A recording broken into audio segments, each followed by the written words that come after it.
The Philadelphia Flyers made another incredibly shocking lineup decision that can be absolutely huge for the future of this playoff series against the Pittsburgh Penguins and has sparked a ton of discussion amongst both Flyers fans as well as just NHL community members and public figures, as it's kind of left fans and just watchers of this series as a whole divided. Ladies and gentlemen, we're going to get into today the effects of this lineup change, what I believe sparked it, my overall opinions, and the opinions of the people that are just overall from the outside looking into this decision. Make sure that if you're enjoying the content, you remember to like the video and subscribe, and we're going to jump right into it. So, earlier today, the Philadelphia Flyers had their first practice after their loss at home in Game 4 of the Stanley Cup playoffs against the Pittsburgh Penguins. All right, now, watching this game myself, I wasn't too upset with the way that the Flyers okay, that's a lie. I was upset about the way that the Flyers played. I think that they looked dead and they looked flat the entire game. But what I should say is that outside of the two stupid goals that they gave up, I wasn't too upset with the way that the Flyers played. They looked like they just kind of lost it for a game. They looked like they needed a step back, and Tocchett has decided that maybe the Flyers need a little bit more life. Maybe it's time to play with the lineup a little bit. And so we end up with this. Matvei Michkov is with Garrett Wilson and Carl Grundstrom in line rushes at practice prior to Game 5. So this is one of those decisions where this likely means, and almost certainly means, I shouldn't say likely, this almost certainly means that Matvei Michkov is going to be out of the lineup and a healthy scratch for Game 5. Now, there's two types of people in every conversation about Matvei Michkov, all right? There is the people that actually watch the Flyers and will give Rick Tocchet even a modicum of a chance whenever it comes to his decisions. And then there's the people like Paul Bissonnette who are insistent that Michkov is the worst player in the entire world and deserves to get shot out of a cannon 500 miles away from the city of Philadelphia. This is where the division comes. All right, so Michkov, obviously, especially if you look at some of the statistics from prior games this season, Michkov all the way at the bottom of the offensive side of the puck on this graphic once again for overall impact. Michkov hasn't had a great series, and I'm gonna cut him some slack from myself because he's a young guy. He's in his sophomore season, and he's not a person that the Flyers are expecting right now to be scoring even 10% of the goals that the Flyers are putting up.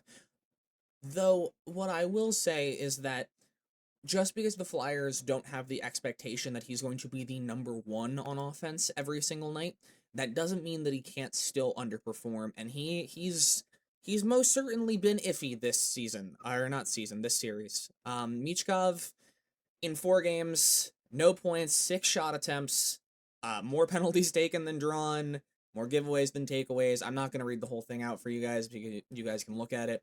But he's been not great.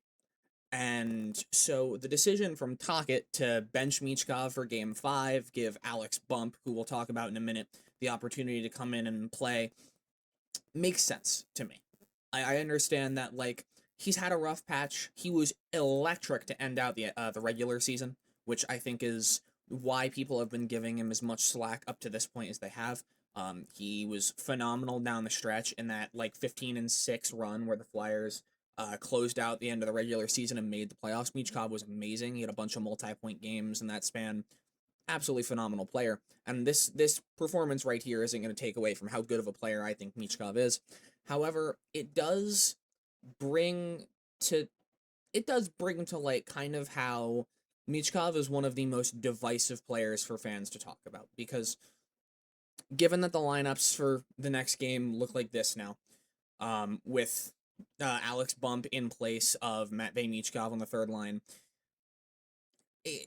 you end up with kind of, again, you get into the people that either do or don't watch the Flyers, because if you watch the Flyers and you've watched the games, you'll understand that, like, from a strategy standpoint, Michkov was probably the only player that you could really afford to take out of the lineup in this situation and give a different person a chance. I should note Noah Juulsen's also getting taken out of the lineup for Emil Andre, but that's not nearly as big of a decision.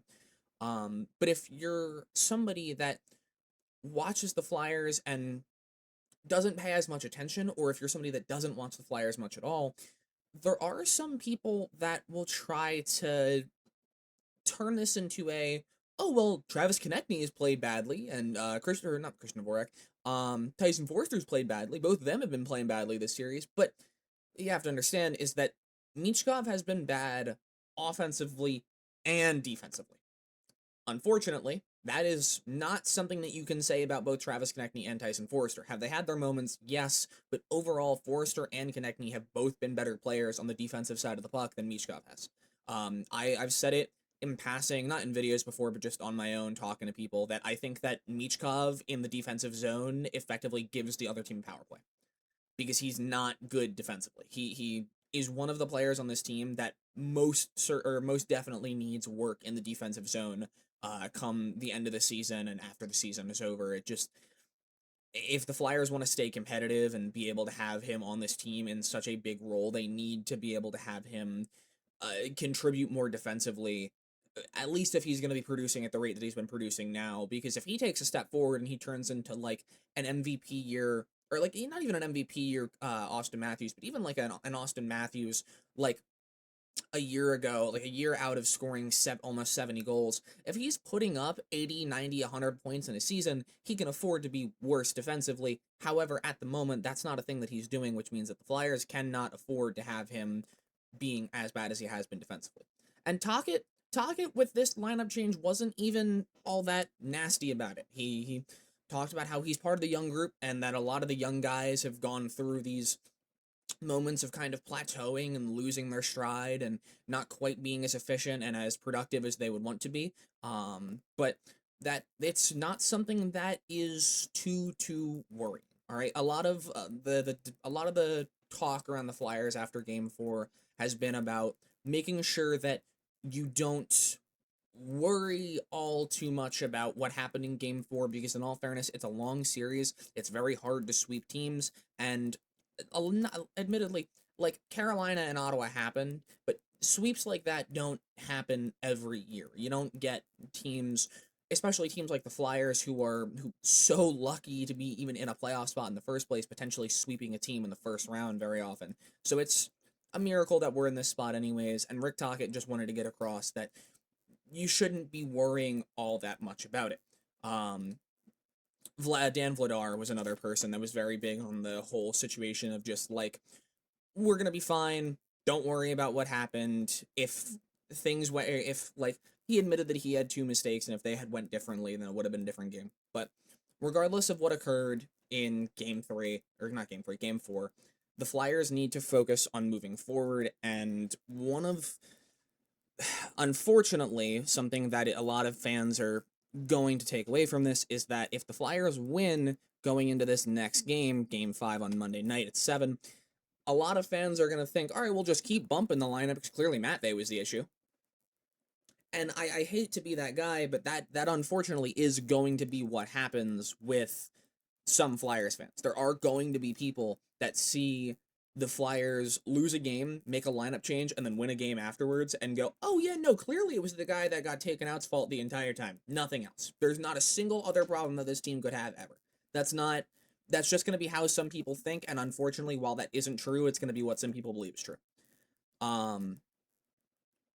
However, we need to understand and be open-minded to the idea of making changes like this on the fly, because I'm going to flip us back to that graphic from earlier.